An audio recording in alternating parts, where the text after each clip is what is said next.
This is All of It on WNYC. I'm Allison Stewart. This hour, who doesn't love a good cookie? Later, I'll speak with food writer Domenica Marchetti about her cookbook on regionally specific Italian cookies, and also Marissa Rothkopf-Bates about her book dedicated exclusively to the chocolate chip cookie. I might even taste a few. But first, we're going to get this started with one food writer's quest to make the perfect cookie.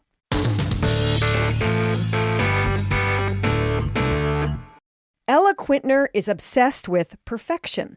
In her new cookbook, Obsessed with the Best, Quittner sets out to bring out the best in every recipe. For example, the best chocolate chip cookie, the juiciest roast chicken, the most perfectly scrambled egg. The cookbook is both a collection of recipes and essays that take readers through her experiments. She delves into the variables and analyzes results, with the final goal always being, quote, the mother recipe.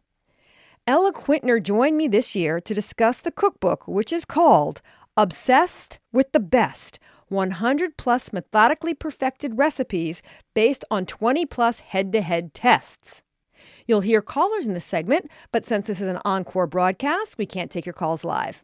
I started by asking Ella what made her want to start down this road of pursuing the most perfect recipes.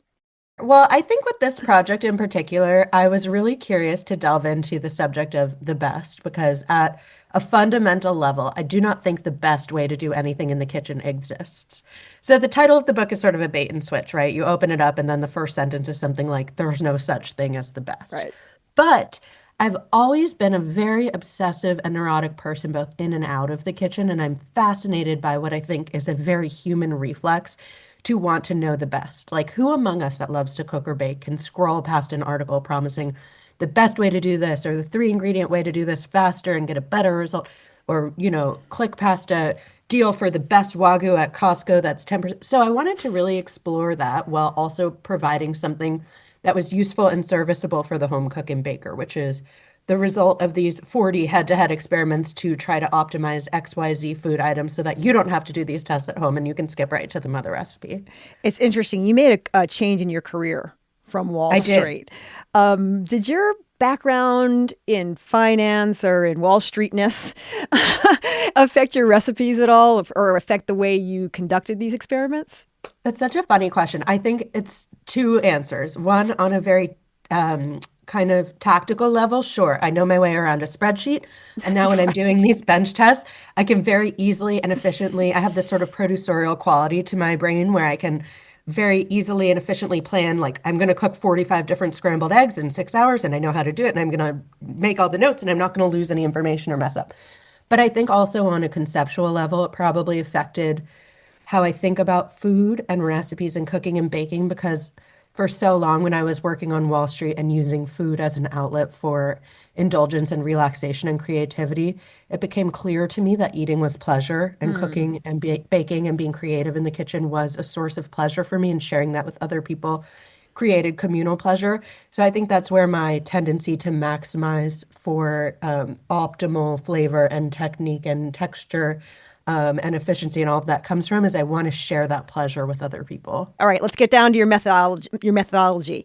Sure. How did you decide which foods to test? Well, the basis of this first installation of Obsessed with the Best was meant to be sort of fundamentals. I wanted to offer these recipes, but I also wanted to give cooks and bakers building blocks so that if my best didn't match their best, they could still use my results to improve their techniques in the kitchen or learn something and then get to their best however they see fit.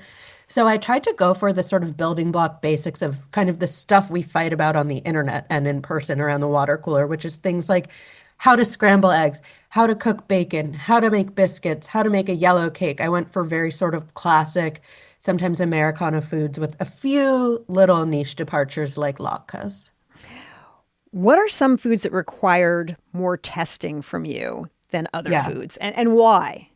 The two sections that took the longest to complete were the actually chewy fresh pasta section and the meatball section, which resulted in my triple secret tender meatballs. And those each took about 3 weeks of travel and reporting before I even sat down and did the bench test. So for the fresh pasta section, I write about how I'm historically a bit of a fresh pasta hater because I never find that it's chewy enough. And so I traveled all throughout Italy, Tuscany, Emilia-Romagna, and then to Japan, to northern Japan, to learn how to make buckwheat soba, and then down to Osaka to learn how to knead udon dough with my feet so that I could come back to my kitchen and have as much reported information as possible and test all of these different tweaks and techniques to make my own fresh pasta chewier and also easy enough for a home cook to kind of do it in their sleep. And meatballs was similar. I went to Rome and I learned how to make Roman style meatballs and Southern Italian style meatballs. And then I actually went all the way to Tokyo where a chef showed me his special tsukune recipe because I've always been curious how you get such a lean meat like a chicken in a tsukune to be so juicy. And there I learned a number of his secret tricks as well. And I brought all of that home to my kitchen and then tried to adapt those techniques again to be easy for the home cook.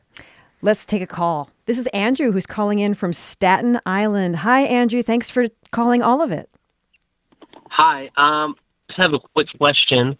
Sorry, let me get off speaker. Yeah, I'm about to move out and live on my own for the first time. So I just wanted some tips on, good things to cook to get into a normal routine since I'm not going to have anyone cooking for me.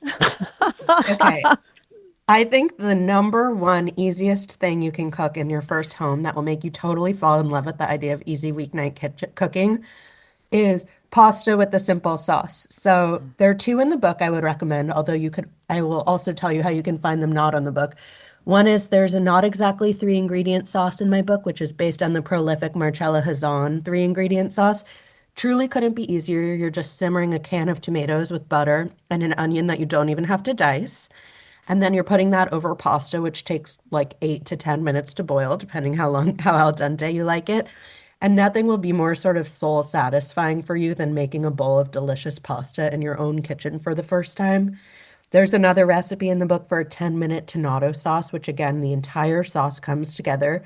And you don't even need the food processor I call for. You could use forks in the time it takes you to boil a box of pasta. And that is such an elegant dish. You could even serve it at your first dinner party. I also think shaving cabbage with a vegetable peeler and turning that into a salad with a rotisserie chicken is a really easy, simple weeknight meal. You can make your own dressing quickly in a blender or buy one at the store. But there are really endless ways you can celebrate having your own kitchen for the first time. Good luck to you, Andrew. Let's talk about the top of the cover of your book. It's chocolate chip cookies. Let's get down to it. Up top, you write that this is chartered territory, but there are reasons that people want to chart it. They want to know more. How do you make good chocolate chip cookies? Perhaps the best chocolate chip cookies. How did you land on a technique which you can simply say is the best? So it's funny, I offer 3 techniques in the book, and one is the best if you want to put a lot of effort in, and it combines probably more than a dozen tips, tricks, and techniques from other beloved chocolate chunk cookie recipes, including maxing out the brown butter bits in your brown butter with milk powder, aging the dough, adding some buckwheat for nuttiness, adding a tangjong. But of course, I know that not everyone feels the best chocolate chunk cookie should take 2 days to age in the fridge to make. So I also have the best 1-hour recipe in which I use a number of shortcuts to make it taste like you've been perfecting and aging your dough for days, but really you threw it together 20 minutes ago because you just remembered you had company on the way or a craving struck. And that uses malted milk powder to add savory notes and depth that makes it taste like you've aged the dough and gives it a nice chewy texture, and you don't have to do much work at all to achieve it. And it also makes use of cookie dough bars. So you're baking it in an 8x8 or a quarter sheet pan so that you don't have to worry about stuff like spreading, which would otherwise be controlled with aging dough and making little tweaks to the recipe. Let's take some more calls. Heidi is calling in from Yonkers. Hi, Heidi. Thanks for taking the time to call All of It. Hi. Since tomorrow is St. Patrick's Day, what's the best way to make corned beef and cabbage and side dishes? Ooh, I would go with a slow roasted method. Side dishes for corned beef and cabbage, I think you're going to want to go in the potato direction. I think that's going to be a very uncontroversial suggestion. You could do a boiled halved potato, which you could toss with butter and chopped fine herbs. Or I, in the book, have a section on the crispy smashed potato, which I think is a superior side potato, where I have you boil little potatoes in salted water with a bit of baking soda, and then I have you very roughly toss those with a fat of your choice. Olive oil and butter is the standard I call for, but duck fat is also delicious. And then I have you smash them flat on a baking sheet and roast them until they're crispy. And I think it's the ideal potato because it combines all the textures we love in different types of potatoes. You get the crispy kind of French fry texture from the fat at the high heat roast, but you still get the fleecy, well-flavored interior from the initial boil. It's interesting, these smashed potatoes. What were your non-negotiables when you were testing these? My non-negotiables were that they combined these textures. Like, I don't enjoy when I get a smashed potato and it's just a potato chip because I could have just purchased potato chips. And I don't like when it's all soft and gooey all the way through and there's no crisp around the edges. I think that smashed potatoes unite people who like different types of potatoes because they offer variety in each bite, and that's what makes them pair so well with sauces. So my non-negotiables were that and that they be flavored throughout because nothing is more boring than a bland potato. Let's take some more calls. Emma is calling from Kensington. Hey, Emma, thank you so much for making the time to call all of it today. Oh, awesome. Hey, Chef. Thanks for doing this show. I had a question on, obviously, you're a scientist. I respect that you found the exact way to do the exact things. But grocery shopping is obviously, like, getting more expensive in the city. So I was wondering kind of if you have a philosophy on how to both, shop on a budget, but also maintain that like health and creativity when you're cooking, maybe compromise on the best ingredient with a good substitute, for example. That's a really good question. Yeah, absolutely. And I think about that all the time because I live in New York City where a carton of eggs can be north of $12 sometimes, which is so shocking and appalling. I think that the best way to grocery shop on a budget, especially if you're talking about occasion cooking, like a special dinner or a dinner party or what have you, is to pick a center star ingredient that is not pricey and build the menu around it. So in my book, I dedicate a whole section to cabbage. Obviously, one of the most historically affordable things you could buy, which is still quite affordable, even if you're buying, a head of Savoy or something nicer at the farmer's market. And I have a number of recipes that are designed to make that the star so that that could be the entree of the meal and everything around it is meant to kind of flatter and not steal attention. So I think that's one way to kind of go budget shopping. I also am all about substitutions and riffs based on what you have, and I try to write about it as much as possible in the book.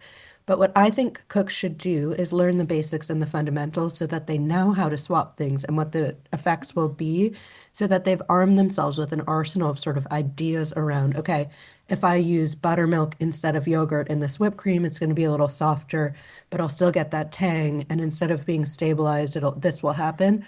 I think knowing that stuff is your secret weapon for budget cooking because you can make use of the last third of a carton of something without having to go out and buy a whole new ingredient just because a recipe calls for it. Let's talk to Martin, calling in from the Bronx. Hey, Martin, how you doing today? Hey, good afternoon, Allison, and to your guest. I listen every day. So I'm now like 70 years old. My question is, growing up, one of my grandmas used to make matzo balls soft and fluffy as can be. The other grandma I had made them hard like a hard ball. And I loved them. I grew up loving them both ways. Is there one way to really make a matzo ball?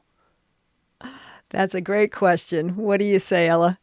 I love this question, and I personally could not relate to it more. It took everything in me to not include a matzo ball section in this book because I didn't think it could qualify as a basic, but if I ever do a book too, that's going in there. So no, there's no such thing as a best matzo ball. The best is an entirely subjective thing, and it's going to be different for you than for your dinner guests or your family members or your grandparents because so much of how we feel about food has to do with our emotions and our experiences and our memories eating them and our culture and all of these things that inform our enjoyment and pleasure in dining.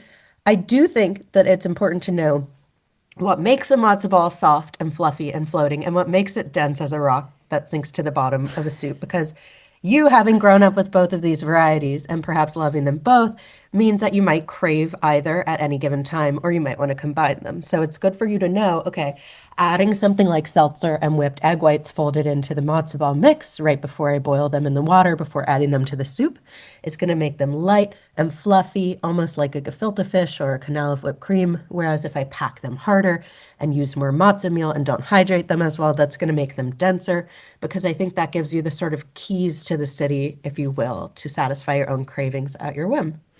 On the cover of your book, on the top is chocolate chip cookies. On the bottom is pancakes. And we have a call about pancakes. Jim, what do you want to know about pancakes? Oh, well, just basic ingredients, but also is an electric beater verboten, or do you have to let it stand for overnight? And what's the best formula and procedure for making them that morning? Sure. So my fluffiest buttermilk pancakes do call for whipped egg whites. But as I write in the book, I don't want to make you pull out an electric mixer or stand mixer that early in the morning. That's a lot of effort. So I give you a technique you can do by hand with a whisk. But no, an electric mixer is so not verboten. And if yours lives on your countertop or is easy for you to grab at 9 a.m., bleary-eyed, go for it and make your life easier. I recommend that you whip the egg whites with a little bit of sugar, kind of emulating what you would do in a meringue, and then folding it into your fluffy buttermilk batter, which you're then going to see rise almost twice its height when you add it to the pan as a result of the baking powder, the aerated egg whites, and the heat all making contact at once. One other trick I offer in the book is using ricotta in the batter, which, you've probably long heard people say, don't overmix your pancakes. You want some little lumps in there because it gives the batter something to climb. I'm giving you extra insurance there with the ricotta, which is giving you these tiny little tender bumps for the batter to climb, almost like a trellis, like roses up a trellis as it's heating and inflating on the stovetop. We're speaking with Ella Quittner. She's the author of the new cookbook, Obsessed with the Best. How has working on this cookbook, doing all of these methodic recipes, all of these head-to-head tests on basics that we have in our diet all the time, how has this changed the way you cook? I think the answer is twofold. Practically, it's made me a much better and more confident cook and baker because I understand so much more at the end of one of these bench tests and recipe development sessions, which can be marathons spanning many weeks, how things work. And that is something I'm trying to drill into home cooks with this book, which is you don't even have to like my best recipe or agree with me on what my best is, but I want you to learn why things are happening the way they're happening so that will give you the keys to do things however you like.